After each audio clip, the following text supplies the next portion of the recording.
என் பேர் ஜோதி ஜெயச்சந்திரன். நான் இங்க நந்திவரத்துல இருந்து வரேன். கடந்த 2 நாளா இங்க இருக்கிற ஆளை நான் பார்த்துக்கிட்டு இருக்கிறேன். நீங்க உங்க வேலை நிரந்தரமாக்கணும்னு சொல்லிட்டு இங்க வந்துக்கிறீங்க.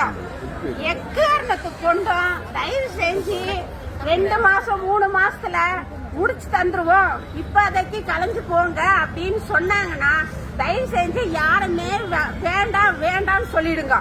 எங்களுக்கு நிரந்தர தீர்வு வரணும். அது வந்தா மட்டும்தான் நீங்க போகணும். இங்க இருக்கிற அத்தனை பேருமே குழந்தை குட்டியை விட்டு வந்துக்கிறீங்க, சொந்த பந்தத்தை விட்டு வந்துக்கிறீங்க. என்ன நடக்குதுன்னே தெரியல உங்களுக்கு. இங்க இருக்கிறீங்க. அதனால தயவு செஞ்சு யாருமே போகாதீங்க. நான் இப்போ ஒரு உண்மையை சொல்றேன். ஒரு டாக்டர்ன்றவரு வருவாரு, பாத்துக்குவாரு, கிளம்பிடுவாரு. ஆனா எனி டைமும் நீங்க நர்ஸா நீங்க நர்ஸெல்லாம் இருக்கீங்க.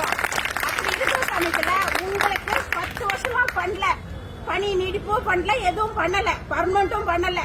அப்படி இருக்கும்போது நீங்க தயவு செஞ்சு வாபஸ் அடிச்சிடாதீங்க. வாபஸ் அடிச்சிட்டீங்கன்னா இப்ப இந்த போராட்டத்தை கை விட்டீங்கன்னா திரும்ப மறந்து இத்தனை ஜனமும் ஒண்ணு சேர்ந்து வராது.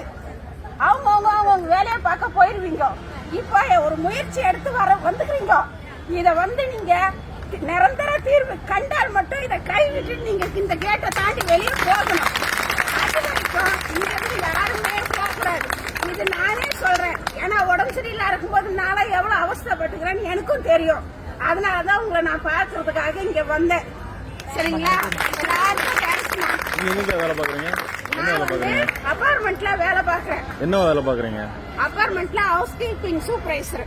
எப்படி உங்களுக்கு தெரிஞ்சிச்சு நாங்க இங்க இருக்கிறோம்னு? எப்படி உங்களுக்கு தெரிஞ்சிச்சு நாங்க இங்க இருக்கிறோம்? நேத்து பஸ் விட்டு நான் இப்படிதான் சார் இறங்கி போகணும். நந்திவரத்துக்கு போகும்போது நேத்து நைட் இங்க எல்லாரும் இருந்தாங்க. அதாவது ஒரு 7 மணிக்கு மேல நான் சொல்றது. சரி என்ன இது போராட்டம் சொல்றாங்களேன்னு அப்ப சரியா கவனிக்கல இந்த போர்டெல்லாம் நானு. அதனாலதான் இப்ப காலையில ஹாஸ்பிட்டலுக்கு வந்தேன். எனக்கு கொஞ்சம் சளி இருக்கிறதுனால வந்தேன். வந்த விஷயம் உங்ககிட்ட எல்லாம் விசாரிச்சேன். விசாரிச்ச உடனே இது ஒரு நல்ல முயற்சியா எனக்கு தென்படுது. அப்படி இருக்கிற சமயத்துல அதை நம்ம ஊக்கப்படுத்தணும். பொதுமக்களை இங்க சப்போர்ட் பண்றீங்களா? எல்லாருமே கண்டிப்பா.